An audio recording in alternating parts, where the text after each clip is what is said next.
Hi guys and welcome to Horologique.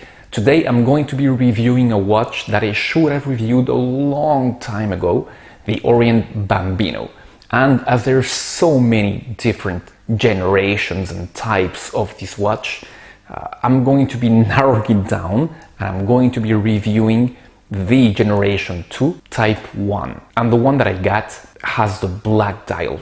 And there's a clear reason why I have avoided this watch up to now, but I feel that I have to see what everyone is talking about. Is this watch as good as they say? Let's find out right away. Let's start as usual with dimensions. This watch has a diameter of 40.5 millimeters, a thickness of 11.6 millimeters, and that is in big part due to the highly domed mineral crystal, and it has a log-to-log distance of 46.3 millimeters. The log width is 21 millimeters. Let's go right away to that dial, the dial on this version. And as you can see, I got the black dial option, but there are so many other versions. This watch is almost all dial. The dial itself measures around 34 millimeters. Overall, the watch takes the aesthetic of the dress watches from the 50s and 60s. It bloats it to contemporary dimensions, or what Orient believes to be contemporary dimensions. The dial is matte. On the top of the dial you have got the Orient Horologique shield. Right below it you have got the brand Orient, and right below it you have got automatic written in a stylized font. On the lower half of the dial you have just got the water resist in the same stylized font as the automatic above. And right at the bottom of the watch you've got Japan movement. If we look at the indices, you've got triangular indices, which are thicker at the cardinal points. The index at 3 is cut out by the dates window, which is surrounded by a painted rectangle. And at the periphery of the dial, you've got the second track. Let's take a look at the hands. And the hands are polished Dauphine hands, and they have two facets. They're pretty well done, and those two facets make that they play very well with the light. The second hand is just a baton. The thing about these hands is that they look a little bit short for the face of the watch. If we continue with the case has nothing extraordinary, pretty typical of this type of dress watch from the middle of the last century. What is atypical about this case is the finishing, because you've got a horizontal brushing on the sides and a polishing on the top of the watch. Usually you've got it the other way around, or even on these types of watches you've got an all polished finish. The case is made of 316L stainless steel, and the crown is signed with the heraldic shield from Orient. The back of the watch is polished, and you've got a printed medallion at the center.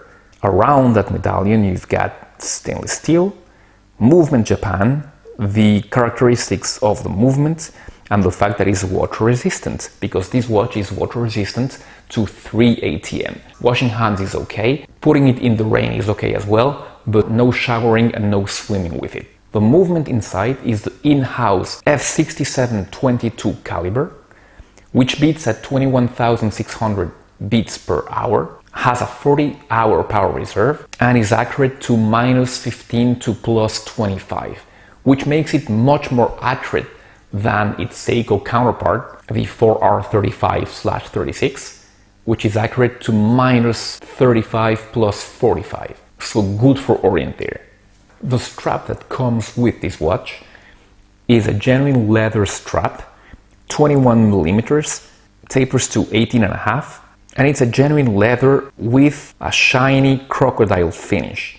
The buckle is polished and signed Orient. Let's talk about the positives and the negatives of this watch. And the positives are quite obvious. First of all, the value. You are getting an in-house movement, an in-house watch from a reputable company which has been around for over 70 years and which is part of Seiko Epson. Seiko being one of the largest manufacturers in the world and one of the most prestigious as well. So you're getting a lot of pedigree here. If we don't talk about this watch but about the whole Orient Bambino collection, you've got a lot of choice of dials, of case materials. So have your pick. Orient has it for you pretty much.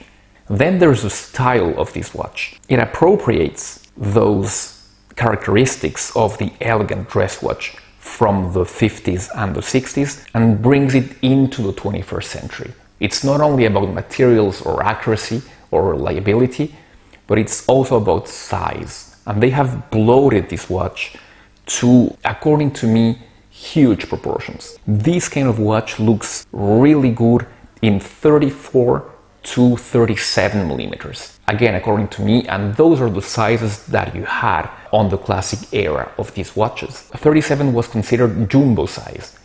So when you look at this watch on wrist, you can see that as it's mostly all dial, it looks very big on wrist. Even on big wrists. On smaller wrists like my own, it looks much too big.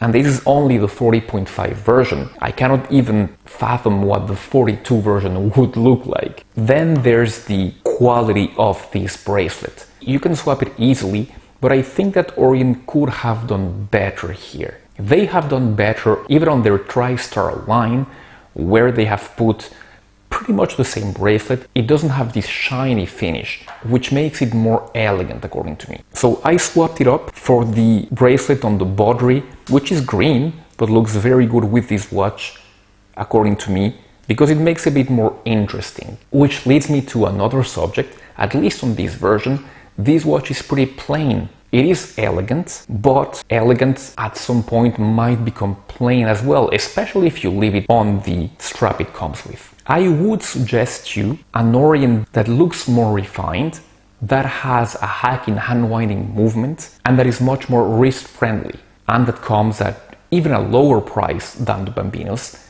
and that is the Orient TriStar ALTAIR. I'm going to review these very soon on the channel, but according to me it's one of the best Orients around, especially for the price. So let me know what you think about the Bambino family. Do you have a Bambino? Which version? Do you feel it is too large? Do you feel it would be better if it were a 36 or a 37? Or do you just love it and you just like it the way it is? Please do let me know in the comments below. I have also put a few links so you can go grab one of yours, or possibly the Orient TriStar ALTAIR that I will review pretty soon on this channel. That's all guys, thank you so much for having watched this video, and I'll be seeing you very soon. Goodbye.